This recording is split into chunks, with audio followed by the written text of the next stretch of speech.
Ni Milangoa, italiarra naiz. Milangoa, noiz etorri zinen Milandik onera? 2007an. 2007? Orain Hamairu dela, urte. bai, printzipioz Erasmus bat egiteko. Ah, bai! Bai, Itzak nik uste dut zailtasun handiena dela Iruñan hizkuntza majoritarioa ez dela euskara. Osea, berez, bai, beti izaten da oso zaila dela eta oso ezberdina dela eta horregatik oso zaila da eta bale. Baina, eta egia, argi dago, gaztelania, italierarekin konparatuta, asko zerrazagoa dela. Bai. Zalantzarik gabe. Baina, claro, gaztelania ikasi nuenean, oso azkar ikasi nuen, antza handiagoa zeukalako, baina egun osoan, batez ere, egun osoan, Entzuten zenuen ere bai, gaztelera. eta eleberri bat erakurtzen baduzu gaztelania, telebista ikusten baduzu gaztelania. Eta euskararekin hori egitea oso militantzia oso handia behar du, eta nik ez daukat. saiatu nintzen azkar juten behin erorita jarraitu nuen, baina orain zet nahi ondokoa ikasi entzuten melodia egiten jolastu ta gero Paola, hau da, aipatzen zenidan Aritz. Zure laguna, baina zure irakasle ere izandakoa, Bai, ezta? Bai. Aritz, hala da? Bai, ala da. Zertara gehiago, laguna edo irakaslea? Gaur egun, suposatzen dut laguna, baina Hombre, ez dakit bai. igual interesa hor egon liteke, bai, ez esaten dut.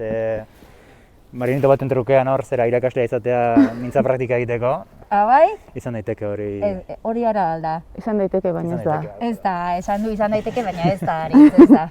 Bueno, Paola izan zenun ikasle, Bai, zenbat denbora, Aritz? ikasturte betez. Ikasturte bat izan Bai. zinen bere irakasle, eta ze mailatan zegoen, edo noiz izan zen ura? B2 egin berria zeukan, eta, bueno, C baten hasi zen. Eta bueno, ikasturtea egin, eta gero horren ostean eintzun barnetegia, eta maila erdietxi. Orduan, nahiko maila altuan hartu zenuen ja, Bai. bebi batean. Bebi batean ez, bebia egina. Nebia egina, Hori eta da. gaindituta kasik, bai. Gainditua, bai. Bai. Nolako ikasketa prozesua izaten da euskalduntzen ari den batentzat? Bueno, hori, kasuaren arabera, esan nahi dut oso askotariko izan daiteke. Ba, kasu askotan, motelxeagoa da, ekarri dituzuen gonbidatu batzuena oso azkarra izan da, adibidez Paolaren kasua izan da nahiko azkarra, Jasminena zer ikasenik ez. Eta Osea, jarraitzailea zarela, gure saioaren jarraitzailea zarela. Bai. Ez dut telebistarik, baina ikusten dut. Baina ezagunak ditut zera elkarrezketatu batzuk, orduan. Bai.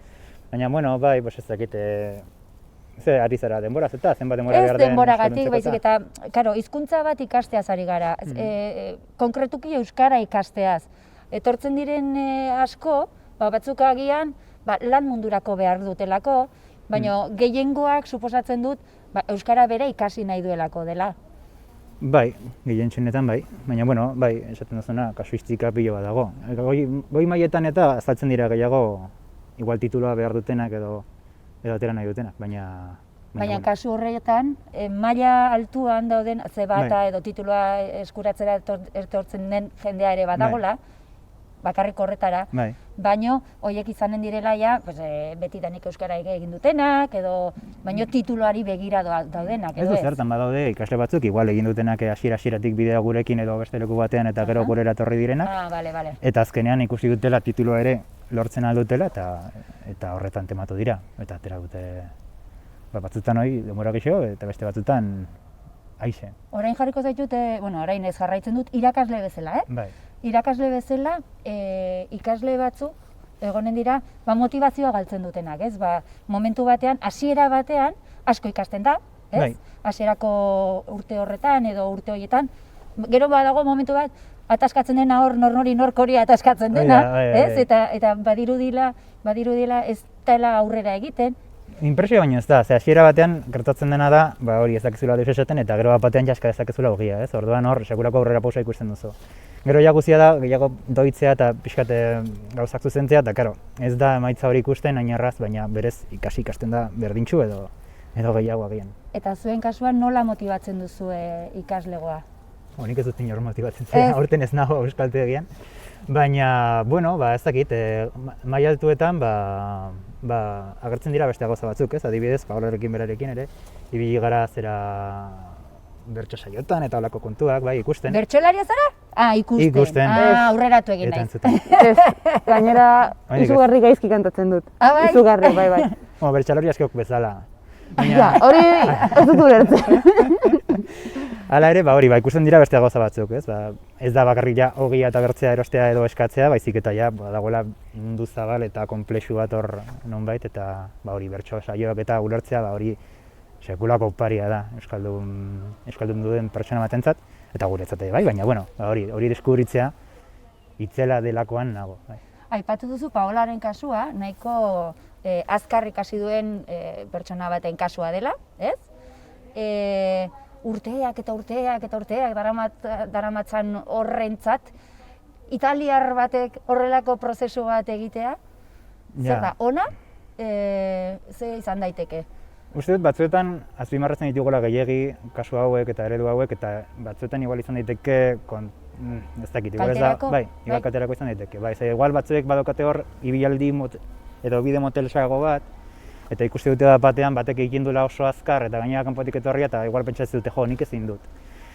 Baina erritmo kontua da, eta Eta bakoitzaren bizi modua ere, bai. Bai, eta askotan adibidez, demagun, Jasminen kasuan edo Paolaren kasuan, poliglotak ere badira, orduan dituzte beste hizkuntza batzuk eta igual horretan abantaila daukate.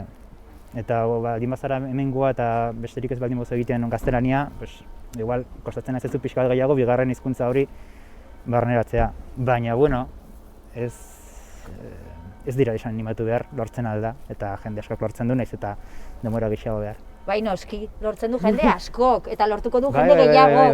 Bai. Paola, orain guatzen, Aritz lagun bezala jartzera. Lagun bezala dagonean, irakasle bezala dago edo ez? Ez galdera zaila, ezberdina, izango dela egoera ezberdina delako. Claro, ja ez zaude klase batean, baina, pote bat hartzen zaude. Batzuetan klasetan ere poteak hartzera joan ginen. Bai. Orduan... Bueno, deskafeinatuak igual. Deskafeinatuak, bai. Telebista aurrean gaudelako. Kafeinak ez zeukaten. Ez kafeinarik ez. Eta zuk eskatu izan diozu lagunari, Aritz lagunari, jarraitzeko laguntzen zure euskara hobetzen. Batzutan jendeak esaten du, eske zuzentzen egoten baldin bada ez dut gustoko. Zuzentzen egoten den horietakoa da, eskatzen duzu zuzentzea? Baina normalean ez du asko zuzentzen. Orduan oso hitz egiten duzulako da. Klasean ere ez zuen asko zuzentzen. Suposatzen dut ongi errepikatzen zuela. Baina zuzendu gabe. Horixa jetzen nintzen egiten baina bai. Bai, batzutan ere, gehiagi zuzentzen baldin baduzu, batzutan izan daiteke ere, ez dakit, gogorra ikaserentzat, eta igual gero esaten du, esateko gaizki zut esango, ez? Baina esaten baldin badu gaizki eta gero zuk esaten baldin badu ongi beste modu batez edo pixka eta aurrerago, igual barreneratzen du eta ez duzu trauma puntutxo hori egiten, ez? Baina, bueno. Ni gaztelaniaz ikasten lagun bati, pisukide bati esan nion, zuk zuzendu, baina ezin dut dena zuzendu, zuk zuzendu dena. Eta gero, bi esaldi izan nituen, bale, ez egin. Ez que zinuen ez dut bukatu. Bueno, baina ze bat mailan ja, katxako oso txikiak dira edo gutxi dira edo desberdina da. Baina, bueno, bai, lagun artean ez, oso gutxitan, igual zalantza baldin badu galdetzen dit, baina gainerakoan... Txori txiki batek esan dit, bikotekidea ere, ez dit entzuten txori txikiak eta bikotekideak ere ez. Euskalduntze prozesua dagoela, Bai, Madrildarra da, bera, eta euskara ikasten du, bai. Eta dauka, laguna, bikotekidea, irakaslea, denak ditu etxean. Nola eramaten hori? Irakasle ez naiz inoiz izan. Eta ez zara izanen. Eta ez naiz izanen. Ordezkapen bat egin nuen behin eta tokatu zitzaidan berarekin, baina arraroa izan zen oso eta ez genuen irrepikatu, inondik inora, eta frana.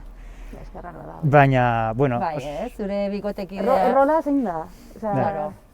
Oso desberdina da, prozesua oso desberdina da. Ze gainera ezagutu genuen elkar Kuenkan, handago Kuenka. Jesus Maria. Bai, ez dakizagatik nengoenan, eta han ezagutu genuen elkar, eta gazteleraz, orduan, prozesua izan da gazteleraz, eta gero pixkanaka euskara hartu, eta guain semearekin, pues, are gehiago, bai. Ohitura aldaketa horiek kostatzen dira? Bai. Gazteleraz sortu den harremana, gero euskaraz izatera? Bai. Ez? Bai, bada zaila, bai. Eta batzutan, egiten duzu atzera, baina, bueno, eta belarri pres batek egin bizitzea da, ez? Azkenean askotan egite dizu euskaraz eta zu saiatzen zara euskaraz egiten beti, baina zaila da askotan. Karo, eta badira momentu puntual batzuk egunerokoan, tita, izan behar dela, hartu emana egon behar dela momentukoa, eta tak, gaztelerara jo behar hori, ez? Baina, bueno, barkatu. Bota. Beti izaten da, ohitura aldatzea zaila dela, baina ez da bakarrik ohituraren kontua. Benetan, maila bera izango bagenu, bai gaztelania, bai euskara, nik uste dut ohitura aldatzea ez litzateke batere zaila izango. Berez dut, kita aldatuko nukelanik behintzat, adibidez, baina maila ez da bera. Zeri kasuari buruz hitz egin duzu, edo orokorrean, normalean, Iruñan, zenbat jende maila bera du gaztelania eta euskaraz? Oso gutxik. Izango bagenu euskaldun berriek, agian ohitura aldatzea, esfortzurik kostatzen ez bazaizu, egingo duzu. Bai. Izango balitz bezala, kamisetak aldatzea bezala, arrazoi guztia du, zenbat euskaldunik gertatzen zaigu gauza bera, gazteleraz egin behar dugunean. Gauza bera gertatzen zaigu, ez daukagu hitzjario bera. Gertatuko zaitze, bai. Zuri ere, bai, ez? Ni eskolako naiz, nik etxean ez nuen egiten. Orduan, ez, nik egiten dut asko zerrazago gazteleraz. Bai? Baina, bai. Jo, orduan gazteleraz... Askoz egiten dut nik. Bueno, bale. Orain leian sartu gara. Eta leian sartu aurretik, bagoaz. Bai? Ze hemen ja guzkia joan zaigu. Bai. Ez dakitak izuen, baina goikaldean gaude eta itzea nabaritzen dugu. Beraz, bagoaz, bai? Hala, guazen bada. Gela ilun batean bizi zara bio, sineskeria ze elikatuz. Gela ilun batean bizi zara bio, sineskeria ze elikatuz. Berezia zarela uste duzu. Paola, Aritz ja utzi dugu, joan da, utzi diogu etxera joaten. Bai. Ezta, bazituen zereginak, eta orain hemen utzi digute la kabina dendan, aldezarreko la kabinan txokotxo bat, ze hotza egiten zuen, ja. Bai. Eta hemen goxoago gaude. Askoz. Jarraituko dugu pixka bat, zure munduan sartuko nahi, zure lan munduan bereziki, bai? Zu berez, lehen aipatu diazu, ikasketak egintzen itula? Nik ikasi nuen harreman internazionalak. Bai. Baina, hori Italian. Baina gero, hemen gizarte langile izateko masterra egin nuen. Hori da, barnetegia eta gero egintzen nuena, ez? Aipatutakoa. Hori da, jada doktoretzaren barruan, tesi egiteko lehenago masterra egin behar nuen. Orduan, egin nuen master hori, eta masterraz aparte genero aditua. Hori da, unibertsitateko titulo propio bat. Eta hori oso garrantzia handia izan zuen nire bizitzan. Benetan hori gafas moradas eta genero ikuspegia, genero perspektiba izatea, nire bizitza oso aldatu du. Eta, gero tesia, doktoretza egin dut indarkeria matxistari buruz. Eta gero horrekin jarraitu nuen. Orduan jada 2017an bukatu nuen doktoretza. Eta urte hauetan, 3 urte hauetan, egon naiz ikerketak egiten. Bai gobernuarentzat, bai udal batzuentzat, eta horretan nabil. Horregatik, hasi ginenean pixka tarakatzen nor gonbidatu eta sare sozialetan ikusi genuen, zure izen agertu zen. Hortik hartu genuen, ze zure gaur egungo lan bidea dela eta, kapitulo berezi bat izan zenuen, ezta? Gauza da, uste dut, jada martxoan, hitzaldia bat eman behar nuen, arrakala orgasmikoari buruz. Eta emakumeen etxean, Iruñeko emakumeen etxean eman behar nuen, baina berez udalak kontratatua. Eta Iruñeko emakumeen etxean publiko bat da. Bai, publikoa da, baina jarduera batzuk asanblada edo antolatzen ditu, eta beste batzuk udalak. Eta hori zen udalak antolatuta. Baina, justu uste dut aurreko egunean edo alako zerbait, dei bat jaso nuen, eta zen berdintasun teknikaria, bere errua ez da, baina esan zidan hitzaldia bertan bera geratu behar zela. Hori bezperan? Bai, justu momentu horretan. Hori alkateak erabaki zuelako.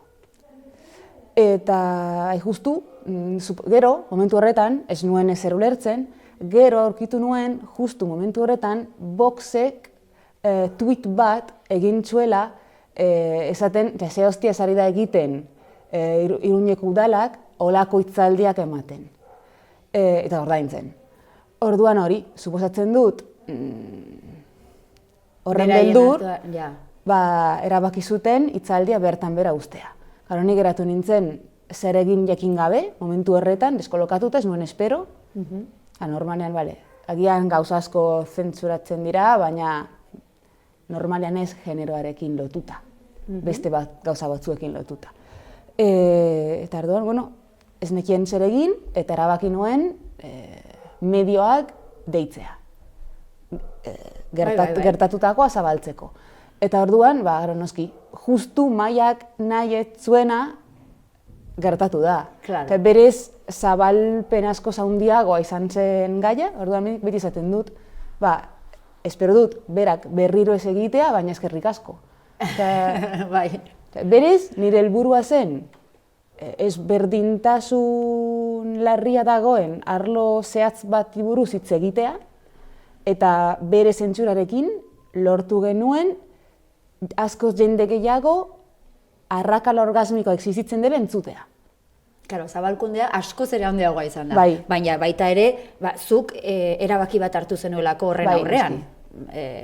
Hori etorri zen, eskerrik asko, baina zure apostuara izan zen nola, nik hau salatu beharra daukat, edo komunikatu beharra daukat gertatu dena. Ezke, pentsatu dut, hasiera batean, nire barruan dagoen koldar txikia, pentsatu du, zer egingo dut?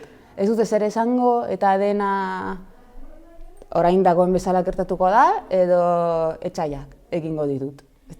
Finean, orain argi daukat panorama politiko aldatzen ez bada, ez Iruñeko udala ez dala kontratatuko, inoiz ez.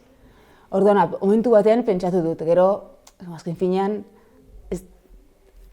ez da oso gauza handia, hori, ez dakit nola esan, baina gure onurako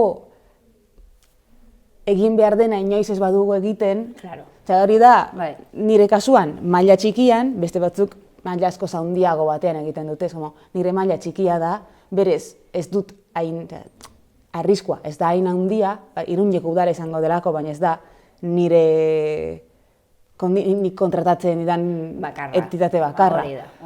Orduan, egin behar dut. Bestela nola geratuko naiz ni gainera, jakinda hori egin didatela, jendarte osoari egin diotela hori, eta ni isilik geratu naizela, nola sentituko naiz nire buruarekin. Eta orduan, erabaki hartu nuen, eta berez, izugarri posten naiz. Erabaki zuzen hartu zenuen. Bai. Hori da. Okerrez banaiz hitzaldia gazteleraz eman zenuen? Bai. Hitzaldiak gazteleraz ematen dituzu? Bai.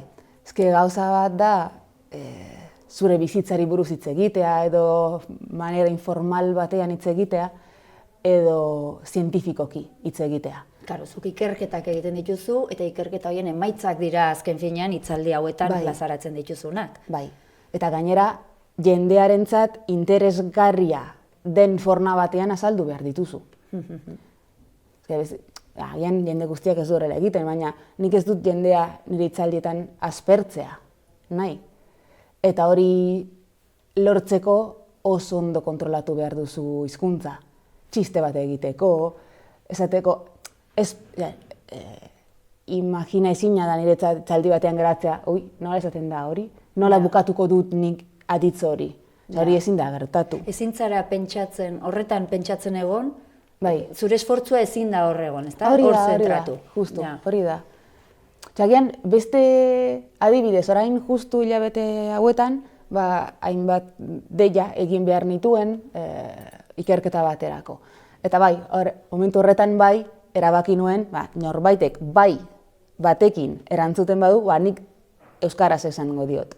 Azaldu behar dudalako, ikerketa bat egiten ari garela, eta zerbait, gaztelaniaz hobeto egiten dut, baina egin dezakete euskaraz.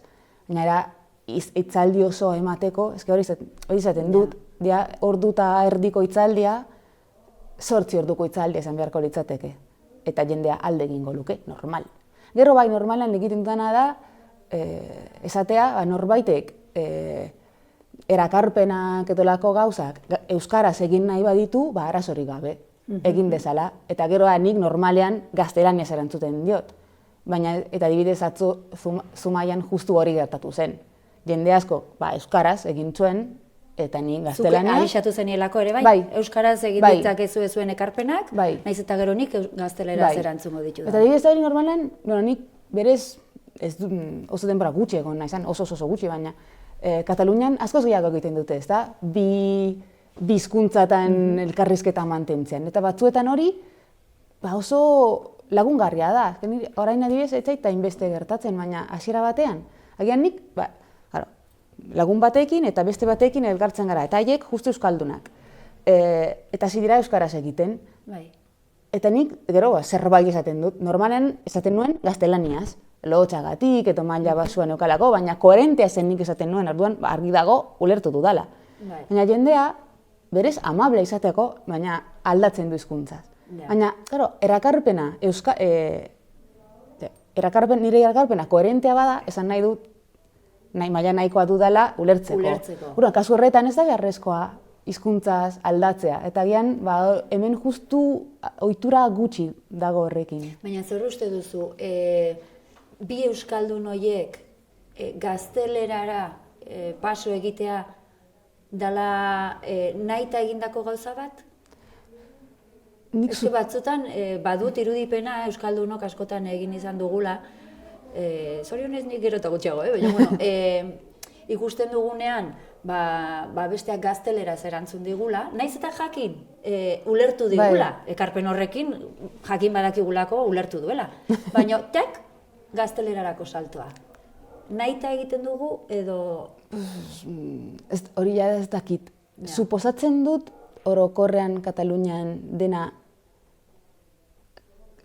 katalana presentzia handiagoa delako, orduan ohitura handiagoa dagoela katalanez egiteko. Beti Iruñari buruz hitz egiten dute, ez Euskal Herria osoari buruz. Berez ez dakit, baina suposatzen dut atzetik dagoena, kasu batzuetan, da jende horrentzat ere errazagoa dela gaztelaniaz egitea, baina agian hasten dira militantziagatik euskaraz egiten, baina gero, ez dakit, uste dut? Euskaraldia ongi etorriko da horrelako ohituretarako, ze azken finean hori da helburutako bat. Euskaraz dabiltzanak, euskaraz jarraitu dezatela eta gazteleraz lasaiago aritzen dena, baina euskaraz ere ulertzen duena, gazteleraz aritu dadila, baina ez dadila hizkuntza aldaketa. Eta nik adibidez justu lagun bat daukat oso berakoa da, eta justu ohitura handia du, eta da horrela egiten duena, ezagutzen da pertsona bakarra, bi hizkuntzatan egitea. Berak ere, batean egiten du gaztelania, baina horrengo izaldia berriro euskaraz egingo du. Eta gero, normalean pertsonekin gaztelaniaz egiten baduzu momentu batean, da betiko izango, betiko, egun horretako, betiko izango da gaztelaniaz. Eta berarekin ez, aldatzen ditu, eta eta ondo dago, agian justu gauza bat, zaila da zuretzat euskaraz esatea, eta esango duzu gaztelania, eta gero jarraituko duzu. Eta hori da oso forma, arina egiteko, eta ikasteko. Paola, euskarak zer eman dizu? Pues, gauza asko nik uste dut. Alde batetik, hasteko nire hizkuntzak gustatzen zaizkit. Hasteko. Orduan, niretzat, beste pertsona batzuekin konparatuta esfortzua txikiagoa izan da. Nire hizkuntzak ikastea gustatzen zaidalako. Gero, lagunak eman dizkit, eta ez dakit nola saldu. Bizi naizen lekuan egiten den aukera guztiak probesteko aukera izatea. Azken finean, nire bizitza osoa ez da euskaraz egiten, baina nire Facebooka begiratzen dut askotan, albisteak begiratzeko eta bar. Eta argia daukat lagun, edo lako zerbait orduan, edo albiste bat berrian irakurri nahi badut, berrian irakurriko dut. Eta ez naiz mugatua izango hemengo hizkuntza bat ez jakiteagatik.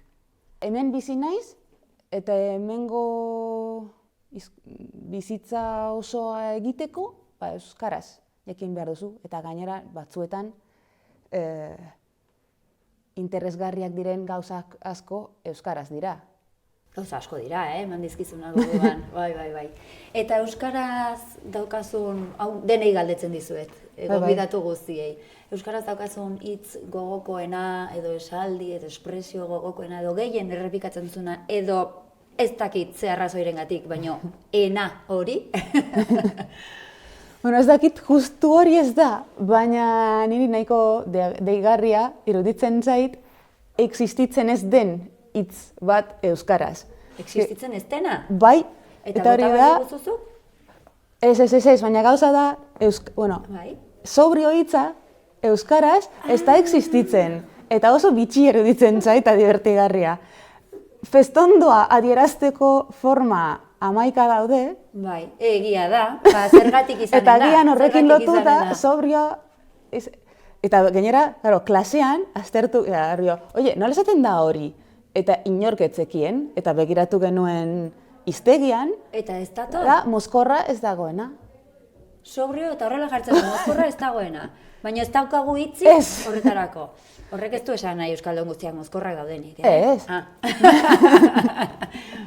Baina bitxi eruditzen zait. Bitxia da. Adibidez, italieraz ez dago festondoa adierazteko hitz propioa. Orduan, itzultzeko momentuan, hori. Eta gero, hitz berezi guztiak, basamortua, hitz hori guztiak oso politak dira, ezta? Basamortua? Bai. Niri horrela azaldu zidaten, baso hilda, oske muerto. Ez dakit olakoa den ala ez, niri horrela azaldu zidaten euskara ikasi baino lehen. Eta oso poetikoa da, ezta? Olako hitzak, basamortua, ilargia... Bat aukeratuko dugu, eta hori jaso egingo dugu, bai? Gure programan geldituko da. Paolaren hitza. Gela ilun batean bizi zara bio sineskeria ze elikatuz. Paola, azkenean bihotz aukeratu duzu. Hainbeste buelta eta buelta? Bai, hainbeste buelta. Oso hitz polita, grafikoa eruditzen zait, printzipioz bihotz, tonton soinuarekin lotuta, oso dut, grafikoa dela eta poetikoa aldi berean. Grafikoa eta poetikoa. Osoki. Oneraino, Paola, placer bat izan da zu ezagutzea. Berdin. Ezagutu zintugun sare sozialetan, baina orain aurrez aurre, eta zure esperientzia oso polita gainera. Berezia, barnetegi alternatibo horretatik hasita, ezta? Baina horrek ere nola aldatu duen zure bizitza? Bai. Eta gaur egungo Paola, harri esker ere badugula. Eskerrik asko. Zuei, plazera handia esan da. Bai, gustora gontzara? Bai, zarantzari bai. Gu bintzat bai. Eskerrik asko, Paola. Behin saiatu nintzen azkar juten, behin erorita jarraitu nuen, baina orain zet nahi.